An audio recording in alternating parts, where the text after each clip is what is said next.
Hello, Angry Moderate. Actually, the not so angry moderate, the outdoors on the beautiful autumn day moderate. Could you imagine? Like if I was doing a nature show. Today, we are out, because all nature TV people are English, you know that. Like that's one of the prerequisites to being a nature TV show host, is you must be from England. So they talk like this. Today, we are at the pond, and we will be looking at the frogs. Now, of course, if they were the frogs in some parts of the world that have had too much toxic spillage, the mutant frogs, not the mutant turtles, mind you, but the frogs. And so here I am outside with the not-so-mutant frogs on a beautiful, if not a tad overcast, but warm autumn afternoon in central New Hampshire. Angry Moderate, September 26th. Look at my hair. Look how long my hair is. You guys are like watching TV, you're going, dude, you're so narcissistic. I know, that's why I do this show. Look, I can actually look at myself and be like, how's that? Right? I do the show because I'm a narcissist. No, I'm kidding. Well, anyway. See, now my hair. Angry Moderate, September 26th, 2012. And there's always a ton to talk about with regard to the upcoming presidential election and the economy. I mean, that's really it, right? That's it. That's it. The whole thing, right? Mahmoud Ahmadinejad, the dude from Iran, is speaking at the United Nations about nuclear this and isolating that, and no, right? We'll just leave that for another time, because it's the same blah blah blah that we always hear, whether it's from him or whether it's from a government in opposition. It's the same rhetoric. It's the same cha-la-la look, right? That we always hear all the time. And they get to the brink of conflict, and then they pull back from the brink of conflict. And then they get to the brink, and they pull. When you get to the brink, you have to move close to the camera. Now we're at the brink. Now we're away from the brink, looking at the pond. Can you see the pond? Yeah, you can see a little bit of the pond. There were some ducks in the pond earlier, but they flew away. A beautiful baseball metaphor, right? A beautiful baseball metaphor. Got a few ducks on the pond, because you have to say that with a Boston accent. You can't say there are ducks on the pond with a British accent. You can't say, oh look, there are some ducks on the pond. You have runners at second and third, and they would like to be hit home with a single. No, you have to say it with a Boston accent. Come on now, got a couple ducks on the pond. Come on, baby, just a little contact now. Anyway, sorry. Angry Moderate, September 26, 2012. Not interested in the rantings and ravings of the political establishment from Iran. Not interested in the rhetorical response from the presidential candidates. Interested in two things: what's going on with the economy in reality, and what's being said about what's going on with the economy, which oftentimes is fiction. I was listening to the Howie Carr show. I don't know why I do that to myself. It's giving me an ulcer listening to that guy. That guy has got to be, I mean, Howie Carr, of all of the sort of conservative, right-wing talk show dudes, he is the most brutally ignorant, but you know, I guess that brutal ignorance oftentimes wins the day, because people listen to him. All the people who call up Howie Carr like, Howie, love your show, right? Of course. Anyway, Howie Carr has this person on there, and the person is, I can't remember who the guy is. He's going off about how Barack Obama and the debt, and the grandchildren are going to have to pay the taxes, and all of this terrible stuff, and he's going, and really what he's saying is, here's what the guy was saying. You translate, blah, blah, blah, blah, blah, economy, debt, debt, debt. What the guy's really saying is, I hate Barack Obama, and I hate Democrats. Fine! Fine, you don't like Democrats and you don't like Barack Obama, fine. Just say it. But don't hide behind some veneer of economic analysis that's completely and utterly wrong. Here is the deal. 1. Do not confuse household debt with government debt. They are different things. Household debt and government debt are completely different things, and I will explain why. 2. When you think about deficits, think about it this way. Deficit spending. Deficits in and of themselves are not a bad thing if the money that is being created by the Federal Reserve for the Treasury Department, for the government, is being used to benefit us, if it's being used to benefit us, whether it's to stimulate aggregate demand, whether it's to create employment directly, whether it's to fund programs that need to be funded, it's not a bad thing. The bad thing about deficits, which the people on the right just don't want to acknowledge, they don't want to acknowledge it, right, is that when you create massive deficits and when the federal government spends or creates, through the auspices of the Federal Reserve, 4-point-some-odd trillion dollars, and it all goes into the coffers of the banks so that the banks can create more loans and issue more credit, that's the problem. The problem is when you bail out the malfeasant banks, the ones who have made trillions in profits, skimming from the top, however they've done it, however the financial industry has made its, oh, here comes, do you feel that breeze? I think it might rain soon. The angry moderate might be running for his life because I'm like the Wicked Witch. If the rain falls, I'm melting. Anyway, the problem is not deficits per se. The problem is that when those deficits, when the money that's being created is being spent to reinflate or recapitalize the banks. We have a monetary system, in case you didn't know, and I've been ranting about this for a long time, in which money is created privately. Money is not created by the government. Money is not created. Look at, read my lips. Money is not created. That's gross, isn't it? Do I have any food in my teeth? Sorry. Money is not created by the government. It's created by private institutions called banks.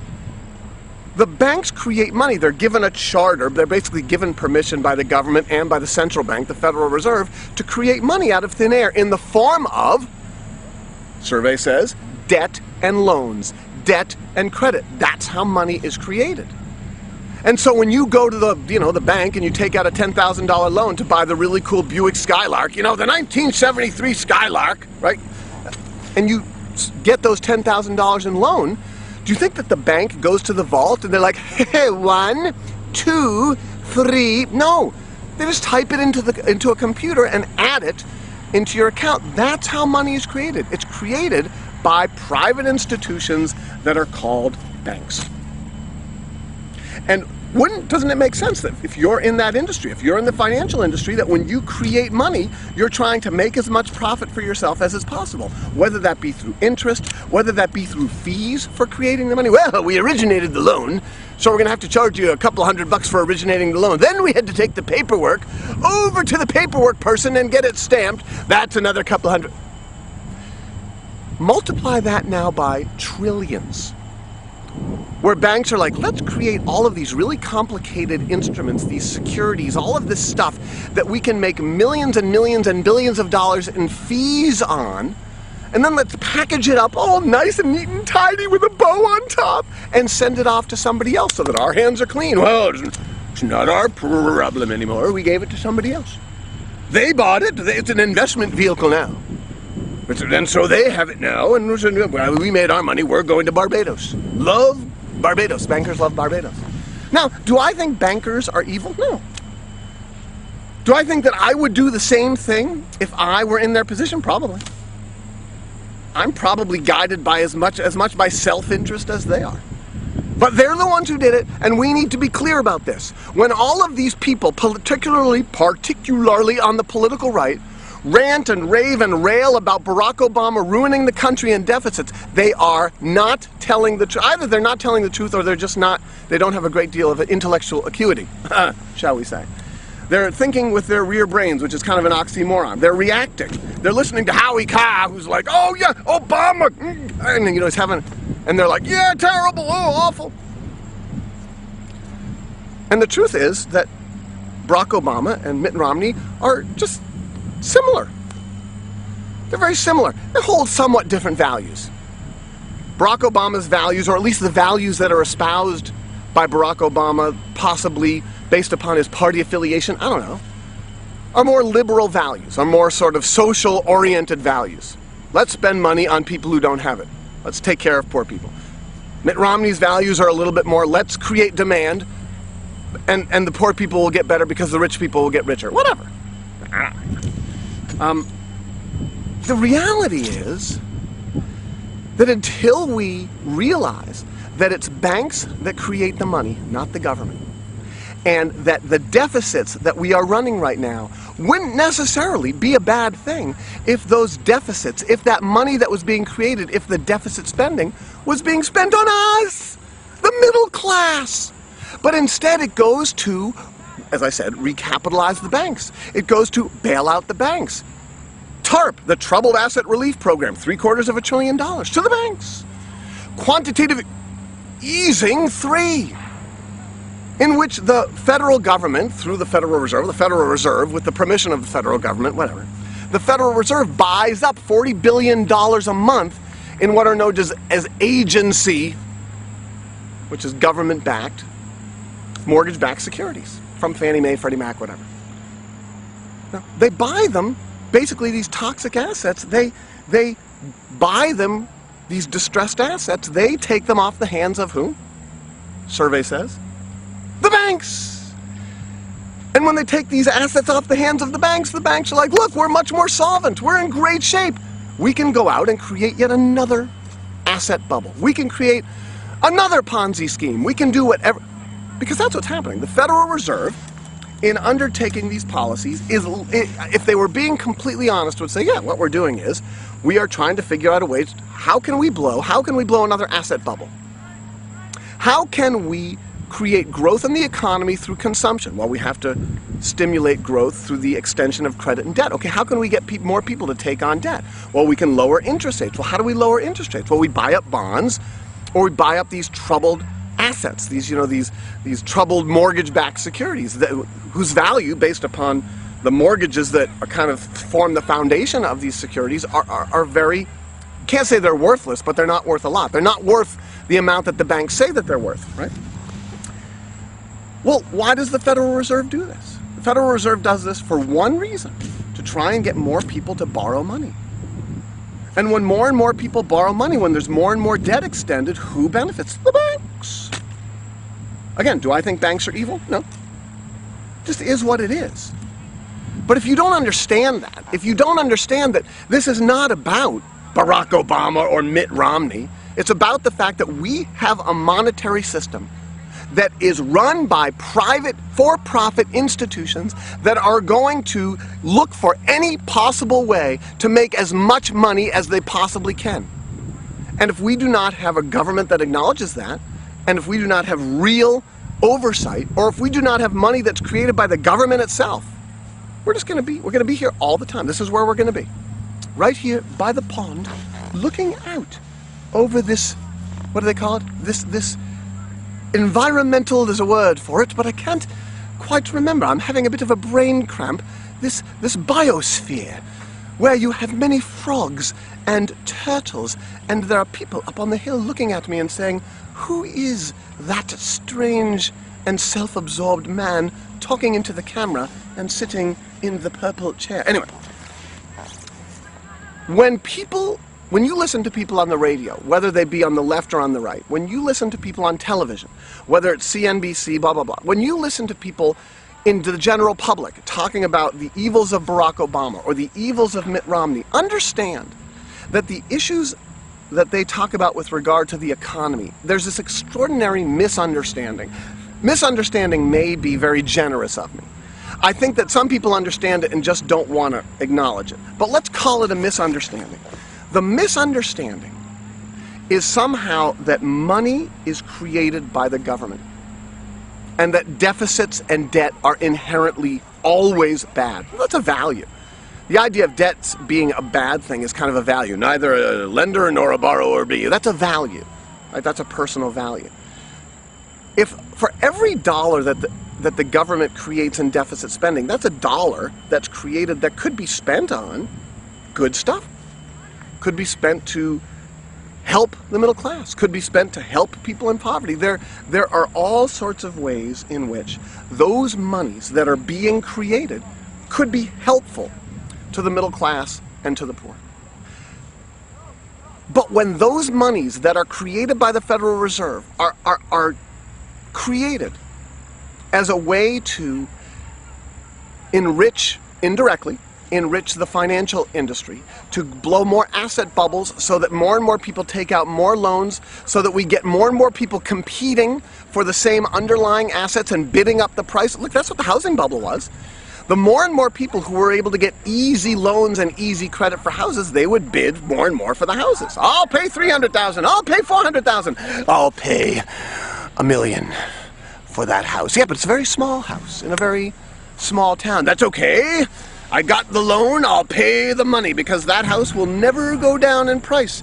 In 5 years, that house will be worth $5 million. It's an investment. I'll be able to send my kids to college on the price of that house. I'll be able to retire when I sell that house. Oh, but then, of course, it was all a whole bunch of people competing for an underlying asset that, when nobody could pay back their loans, had no value. That's why the housing market went poof. Because all of these mortgages that were underwritten by the banks, who, by the way, found out, of course, that they could underwrite billions of dollars worth of loans and then sell them as investments, as securities to other people and say, oh yeah, they're worth a lot of money. Because the ratings agencies, Standard & Poor's and Fitch and all these agencies, were in the back pocket of the banks. There was no separation, right? It would be like me, as a soccer coach, being the one who employed the referees, right? And the referees are refereeing the soccer game, and they're employed by me. And I'm like, haha, you want $200 for the game, or you want $50 for the game? Right? Oh, penalty kick. You don't necessarily understand this. This is my self-righteous moment. You don't understand this. No, you don't understand this necessarily because perhaps you are caught up in the ideological banter by the left or by the right. Perhaps you listen to people on the left or on the right and you're so caught up in the evil, supposedly, of the other side, the socialist evil, reconstructing the world order Obama, as Dinesh D'Souza would say, or the terrible, rich, filthy rich, awful, silver spoon in his mouth, multi-billionaire Romney, that you don't see that it's the same thing. Yeah, so there are some subtle, nuanced differences in terms of values. So I get the feeling that if Barack Obama is president, there's a good chance that, and there's a Democratic Congress, that we would create legislation, or there would be executive actions that would be perhaps in the near term more beneficial to those of us in the middle class. Perhaps. Perhaps not. Perhaps not, because if you have a government, whether it's the Romney government or the Obama government, that is willing to continue to extend these policies, Federal Reserve policies of quantitative easing, to blow more asset bubbles, to create more Ponzi schemes, to get more situations in which more and more people are taking out and contracting more and more debt and credit, what's the difference between having Mitt Romney or Barack Obama? The middle class is still screwed. Because here's the squeeze on the middle class that everybody talks about, but that very few people seem to really understand. Everybody looks at the squeeze on the middle class and says it's an ideological thing, that it's the fault of the right, it's the fault of the left. No, no, no. Angry moderate. It's the fault of the economic system. Don't you see here at the pond, even the ducks understand that the fault does not lie in ideology with the political left or the right. The fault lies with an economic system in which, A, for the economy to grow, I mean 70% of our economy is based on consumption, right? Over $10 trillion of our GDP is based on consumption. So in order for the economy to grow, there has to be the extension of more and more credit. Well, because we have these policies, we have a Federal Reserve, a central bank that undertakes policies to lower interest rates, such as the buying of these, these assets, right? These agencies, these mortgage-backed securities, government-backed, MBS. Because the government, because the government undertakes these actions, what ends up happening? Well, the banks grow wealthier. More and more money liquidity is injected into the system, not at a grassroots level, but that bee wants me. That bee likes me. This bee likes me. But sort of at the top, to lower interest rates. Well, what do the speculators who get a hold of this money do? They bid up the price of commodities. They bid up the equities markets, right? So everything looks dandy. Whoa, the stock market's going up. Look at you. Bank of America is now at $9.40. Right? But for most of us, the fact that Bank of America went from $8 to $9 means, well, so what? But when the price of commodities gets bid up, now you go to the co-op, and there's that bee again. And it might be a horsefly. And the horsefly was hovering around the man's head, causing a buzzing noise that he thought maybe was inside of his brain. Sorry. So you go to the co-op and now a bag of rice is $12. You go to the gas pump and it's $4.25. Meanwhile, your wages, if you're in the middle class, anybody's middle class wages remain relatively stagnant, right? If you made $40,000 a year in 1980 and you're making $40,000 a year in 2012, right? Maybe your salary went up, from 1985 or 1990 to 2012. Maybe your salary went up, a few $1,000s. But of course, the cost of everything goes way up. But for people of wealth, the fact that you have to pay $4 or $5 a gallon for gas is whatever. By the way, do I look at people of wealth and say, oh, how evil? No, just pointing out facts. And you go to the co-op and you come out with 2 bags of groceries and it's $105, and for someone in the middle class, it's like, whoa, that's a lot of money. Right? So the squeeze on the middle class is this. Wages are relatively stagnant. The cost of things is going up, right? And while this is happening, while this dynamic is taking place where you have stagnant wages and the cost of things going up, you have a monetary system in which more and more money is being injected into the system, which in essence is, over the long term, devaluing that money. The squeeze on the middle class is that the real value of your money goes down. You might be making the same amount that you made 5 years ago, but it doesn't go as far, right? Meanwhile, the cost of everything continues to go up. And when the economy hits another bump in the road because there's very little regulation, real regulation with regard to the banking system, the financial system, the financialized system, when there's another moment of, breakdown because the financial system and those who run the financial system are looking for ways to maximize their profits, the government steps in through the auspices of the Federal Reserve and creates another round of monetary policies that continue to enrich a very small group of corporations, individuals, whatever, but that can make the squeeze on the middle class even more dramatic because the cost of stuff goes up, but the real wages of the middle class stay. The nominal wages stay rather the same, and so the real value of that money goes down. That's the squeeze on the middle class is about our monetary system. It's kind of not really about ideology. It's not the socialist policies of the Obama team or the right wing, whatever, the reactionary conservative economic policies of the Romney team, the would-be Romney team. It's not it. It's that we have a monetary system that is run by private banks. Those banks create money through the extension of credit and debt. The more debt that you contract, the more you have to pay back, whether that be an interest or just the principal itself. If you have debt and you are in a monetary system in which cost of stuff is going up and in which your wages are stagnant, the impact of that debt is more profound. If you're paying $250 or $300 a month to pay back, a loan on an automobile, for example, and the value of your dollar is going down because the cost of all of your food and energy, etc., is going up, that $250 that you're paying for, to pay for your automobile becomes more difficult to bear. And this is the perpetuating cycle of our monetary system, the cycle of the pond. Can you see the pond? The cycle that takes place out in, look, I can even zoom out. Here we are at the pond and the cycle of life. Okay, so that was silly. Anyway, the cycle that I'm talking about, the cycle to which I'm referring is this insidious cycle based upon a monetary system that's privatized and in which the central bank only undertakes actions that are meant to create more lending. That's it.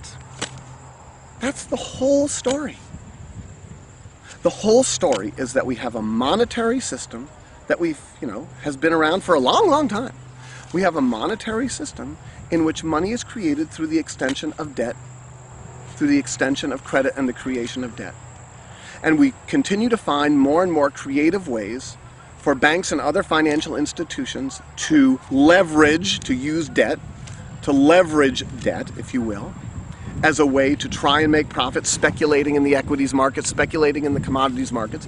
And we try to create more creative ways to make banks feel like they are whole and solvent, so that they don't have these assets, these toxic old mortgages, the old mortgage-backed securities, these terribly worthless assets on their books, for one purpose, so that they will lend money to people. But all of these policies simply serve to ramp up the cost of commodities, ramp up the cost of energy, of food, while at the same time the middle class remains stagnant with regard to its, to wages. And more debt means more and more debt that you have to service. That's it. That's the squeeze on the middle class. So if you think out there, when you listen to these right-wing dudes on the AM radio, that somehow this is about Barack Obama, you just don't get it. You don't get that the policies, the political policies that are being carried out with regard to spending, with regard to, it's not, what's happening is, and the issue that you should be focusing on is not that Barack Obama is somehow, a liberal president whose liberal policies are somehow, creating a future that's going to be a tax burden, a future of tax burden for generations to come. It's baloney. In 20 years, if the government writes a check, will that check bounce? If the government is the sole creator of money, if the government is the only one, if they have a monopoly on the currency, can their checks ever bounce? Can the check ever bounce? No, of course not. There's no way the check could bounce, right? It's impossible. The problem is, of course, if you have massive inflation and you have a stagnant wage situation for the middle class, and you have more and more debt that's being created, and you have more and more, well, here comes a field hockey team. It's walking down here, looking at the guy, talking on the camera. But if you have this situation in which you have more and more debt being contracted, and you have a monetary system that runs that way, that's how it runs. That's the issue. That's not going to change with Obama, and that's not going to change with Mitt Romney. The monetary system is not going to change. So I would encourage you out there as you get ready to vote in these elections, I would highly encourage you to think very carefully about the connection between your ideological predisposition and what you understand about economics and what you understand about money. I would highly encourage you to think very carefully about how you feel about someone based upon your values and what you understand at a fundamental level about economics. Until you understand that we have a privatized monetary system, even though the government is the sole controller of our currency, money is created privately by banks, controlled, if you will, by a central bank that is not part of the federal government. Contrary to popular belief, Federal Reserve is somewhat of a misnomer. There's a relationship. Ben Bernanke has to go before Congress every now and then and kind of talk about what he's doing, and he gets grilled by those guys, all the guys up there like, Mr. Bernanke, in 2007, and he makes his point, and then la la la, continues to carry out his policies. As a matter of fact, he says, we don't want to be constrained by political considerations. Right? They have certain monetary policies. Those policies are, we are going to add liquidity to the system to bring down interest rates to lend, so that banks will lend more money. That's it. Who gets rich? A very small portion of corporations and individuals. Who feels the squeeze? An enormous group of Americans who feel the squeeze. Now, here's the thing. Do I think that we should have money created by the federal government? I don't know. Do I think we need to get rid of the financial system as it currently exists? Probably down the road we're going to. May not be in our lifetime, may not be in my children's lifetimes. But at some point, this system is going to become untenable, because you are going to have only a very, very small percentage of people, very small, who are going to be able to actually afford all of the goods and services that society has to offer. And you're going to have an enormous percentage of the population who are going to be either beholden to the government or to the largesse of the wealthy in order to survive. And at some point that system breaks down. Might be 10 years, might be 200 years, I don't know. But at some point, continuing to extend credit and debt as the basis for economic growth, continuing to have a system based upon consumption as a way to grow an economy so that people are able to have jobs, at some point that breaks down. Because at some point the gap between rich and poor becomes impossible to bridge. And then, then you have a society that isn't functioning. Then the idea, the function of money, that creating sort of a lubricant for economic, then the purpose of money sort of falls apart. I mean, I believe that money and banking should be created for a public good. That we shouldn't have these financial institutions that are able to essentially tweak all the rules and benefit from the creation of money as a way for individuals and certain corporations to become wealthy beyond the dreams of avarice, and to look and say, well, that's just how it is, that's just how it is. And for there to be a growing middle class who gets scapegoated, particularly on the right, get scapegoated as somehow having to be the ones who take the fall. Somehow this idea that austerity, somehow this idea that's proffered by people like Paul Ryan, who sits there and says we have to cut back on entitlement programs, we have to cut back on unemployment insurance programs, we have to cut back on food stamps, all of these things, that everybody has to take a hit. No, that's just not true.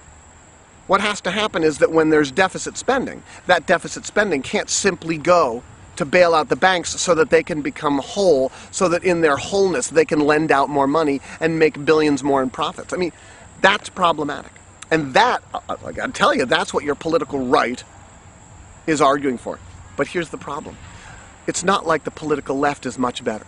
It's not like the Obama team is much better, because they are, as a team, as an economic and political team, they are just as responsible with regard to promoting the policies of the Federal Reserve, and to be able to get up in front of the people so disingenuously and say that we're having an economic recovery, when in fact that recovery is only based upon monetary policies that continue to base their success upon the creation of more credit and the creation of more debt for an increasingly impoverished middle class. So the angry moderate, sitting by the pond, understands. And I hope that you will take the time, as we enter the kind of the zenith of this political, the heightened moment in this political campaign season, when you hear people bashing Obama or when you hear people bashing Romney, to understand, look, same thing. Oh, a little bit different in terms of values, a little bit different, but the deficits that are being created, the deficits, the money that's being spent, the deficit spending is not benefiting us, middle class. When you have monetary policies in which the Federal Reserve buys up $40 billion a month in mortgage-backed securities, in these distressed assets, and it's totally done as a way to make the banks feel better so that they'll loan more money, and to lower interest rates so that people will take out more in the way of debt. When you have a system that is based upon, a monetary system based upon the creation of money through credit and debt, left and right become somewhat indistinguishable. Left and right become two sides of the same coin. Maybe a little bit different in terms of values with regard to nuance, but generally speaking, if you don't understand that, you don't understand what's going on right now politically. And you can't really make an informed judgment, in my opinion, when you're voting in early November with regard to the presidential election and which president, which government, whether it be a conservative government or a more liberal government, is going to make life better. Because in the end, both are going to fail. And the reason both are going to fail is because both promote monetary policies of a Federal Reserve, of a central banking system, monetary policies of a private banking system in which money is created through the extension of credit, the creation of debt, And that's how economic growth takes place. That's it. And so this is Dan Weintraub, the Angry Moderate, on September 26th, 2012, from the pond, signing off. See you soon.